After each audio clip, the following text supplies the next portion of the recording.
Hi, it's me again with Corel Draw Tips and Tricks, and I just did a video on this, and I did back minus front.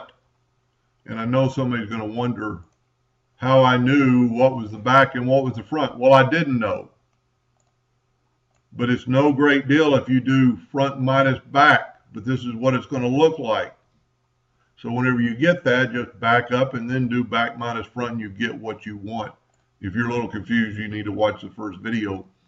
And there's one way, if you have a lot of things you've got to do, you can go to Windows, Dockers, Object Manager, and it's going to bring up all your stuff on your page. As you can see, the yellow is on top of the green and the blue. And so it's yellow, green, blue in order. The top item is going to be the top item.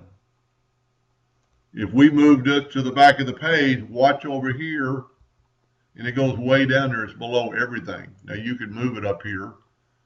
It's still in the back of the page. And if you want it to the front of the page, let's see if this works. There it is. So they're top items. So if you wanted to know this, and if you, let's just delete this one part of the shape. So if you can see, that's behind that because that curve is on top. So in this case, back minus front is going to work.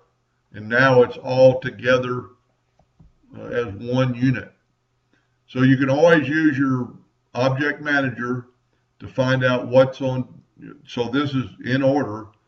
The blue is on the bottom, the yellow's on the top, and the green's in the middle.